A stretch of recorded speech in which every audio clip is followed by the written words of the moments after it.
আসসালামু আলাইকুম রহমতুল্লাহি ওবরাকাতুহু। পরম করুণাময় আল্লাহর নামে শুরু করিলাম, যিনি দয়ালু এবং দয়াময়। এখানে স্ক্রিনে যে নকশাটি দেখিতেছেন, এই নকশাটি হচ্ছে ভালোবাসার মানুষকে কাছে আনার জন্য। কোনো ব্যক্তিকে আপনি ভালোবাসেন, আপনার প্রিয় ব্যক্তিকে আপনি কাছে আনার জন্য, অথবা ভালোবেসে কোনো ব্যক্তিকে বিবাহ করার জন্য, অথবা অহংকারী কোনো নারীকে বাধ্য করার জন্য, আপনার শত্রুকে বাধ্য করার জন্য, অথবা কোনো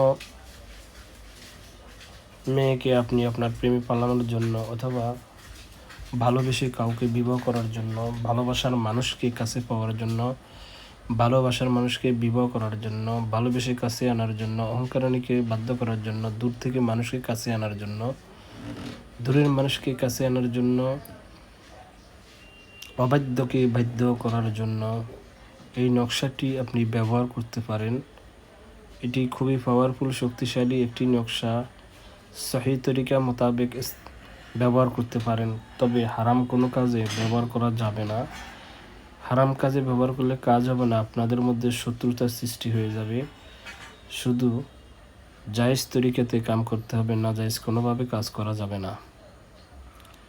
এই নকশাটি খুবই পাওয়ারফুল, খুবই শক্তিশালী, এবং আমাদের ভিডিও ডিসক্রিপশনে, যেখানে ইউটিউবে আপনি যখন ভিডিও দেখবেন আমাদের চ্যানেলে, তখন নিচে ডিসক্রিপশনে 4টি চ্যানেলের লিঙ্ক আছে। ওখানে যখন যাবেন তখন ওখানে অনেকগুলো পুরানো কিতাবের নকশা আছে।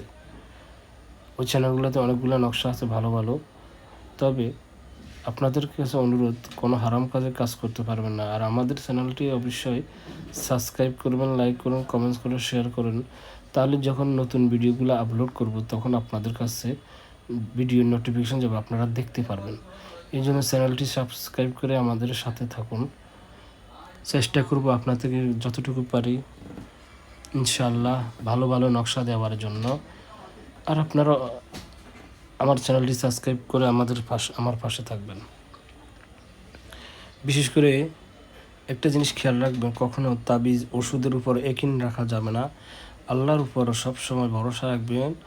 আল্লাহ পাক রব্বুল আলামিন যদি চায় আপনার কাজে সফলতা আসবে, না চাইলে আসবে না। এবং আপনি সবসময় আল্লাহর উপর একিন রাখবেন, বিশ্বাস রাখেন, ঈমান মজবুত রাখবেন। যদি আপনি মনে করেন তাবিজের দ্বারা আমার কাজ হয়ে যাবে, ওষুধের দ্বারা কাজ হয়ে যাবে, আপনি তাবিজকে একিন করে, আপনি তাবিজের উপর ওষুধের উপর পুরো একিন করেছেন আল্লাহকে ভুলে গিয়ে, তাহলে সেটি আপনার ভুল হবে।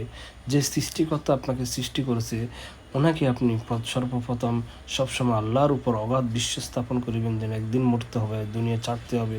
আমার প্রভু এক, যদি প্রভু চাই আমি হয়তো সুস্থ হবে, হয়তো ওষুধ খাওয়াতে না চাই, আমি সারা ওষুধ না ডাক্তার খেয়ে ফেললে আমার কোনো রোগ ভালো হবে না। এই জন্য এগুলা তাবিজ এবং ওষুধগুলো হলো উসিলা, মাধ্যম, একটা মাধ্যম। আর ভালা কর্নেওয়ালা এই হলো আল্লাহ। সুতরাং সর্বপ্রথম কাজ করার আগে ভালোভাবে চিন্তা বিবেচনা করে কাজ করবেন।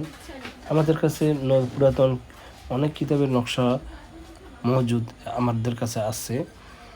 ইনশাআল্লাহ আমরা অল্প অল্প করে চ্যানেলে দিব, চেষ্টা করব। আবার অনেক সময় অনেক ঝামেলা হয়, তাবিজ কবজ করলে কোনো ব্যক্তিকে ধরে না, এটার একটা বিষয় আছে। আপনি শত কবিরাজে চেষ্টা করলে কোনো কাজ হবে না যতক্ষণ পর্যন্ত ওই ব্যক্তির শরীর বন্ধ থাকে। কোনো পুকুরের যখন চারপাশ বন্ধ থাকে, বাইরে থেকে যেমন কোনো মাছ ঢুকতে পারে না, যতক্ষণ মানুষের শরীর বন্ধ থাকে ততক্ষণ পর্যন্ত তার শরীরের ভিতরে কোনো কিছু কেউ করলে ধরবে না। এটা আপনাকে খেয়াল রাখতে হবে। যার জন্য কারণ তার শরীরের সাথে শরীর বন্ধের তাবিজ থাকে, তার শরীর বন্ধ থাকে, শত জাদু টোনা করলেও কোনো কাজ হবে না। এটা আপনাকে আগে ভালোভাবে বুঝতে হবে। এমনকি কেউ কেউ বলে জাদুর কোনো আসর থাকলে, পূর্বে কেউ জাদু টোনা করলে দ্বিতীয়তে কাজ করলে কাজের সফলতা আসে না। কয়েকটা শিশুর কেউ শরীর বন্ধ করে রাখে, কেউ শরীরের সাথে বন্ধ তাবিজ রাখে, কারো আবার পূর্বে কেউ জাদু টোনা করেছে, আবার কারো ঘর বন্ধ আছে, কারো বাড়ি বন্ধ আছে, অনেকগুলা বন্ধ থাকতে পারে। এই সমস্ত ঝামেলার কারণে অনেক সময় আপনি শত চেষ্টা করলে আপনার কাজে সফলতা আসে না। আর যারা কন্টিনিউ শরীর বন্ধ রাখে, কন্টিনিউ শরীর বন্ধ করে চলাফেরা করে, তাদের কিন্তু কোনো জাদুটোনাই আসর করবে না। জাদুঘর সারাদিন লেগে থাকলে আর ওই সারাদিন শরীর বন্ধ করে রাখলে কোনো কাম হবে না। এই জন্য এগুলো চিন্তা বিবেচনা করতে হবে। কিছু কিছু জিনিস আছে শরীর বন্ধ, গা বন্ধ, এরপরে এগুলো তাবিজের রিঅ্যাকশান নষ্ট করা যায়, কিছু কিছু লোকে দাবি করে নকশা করা যায়, এরকম কিছু আমল আছে। কিন্তু আপনাকে খেয়াল রাখতে হবে শরীর যতক্ষণ বন্ধ থাকবে কোনো জাদুটোনা ভালো খারাপ কোনো কিছুই তাকে আক্রমণ করবে না। আসি আমরা এই যে কাজের ব্যাপারে, এই নকশাটি আপনাকে লিখতে হলে সর্বপ্রথম আপনাকে গুগলে সার্চ করে দেবেন বনরুইর চামড়া, এর উপরে লিখতে হবে।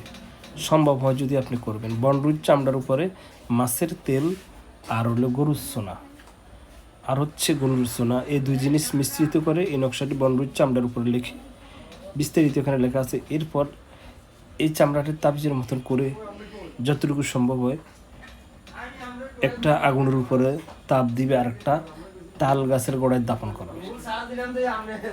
এখানে বিস্তারিত এই তাবিজের নকশার সাইটে দেওয়া আছে এবং তাবিজের নকশার নিচে যাদের জন্য করতেছেন তাদের নাম, মেয়ের জন্য যদি করেন মেয়ের নাম, মেয়ের মায়ের নাম, আপনার নাম, আপনার পিতার নাম সুন্দর সিস্টেমে সাজিয়ে লিখতে হবে।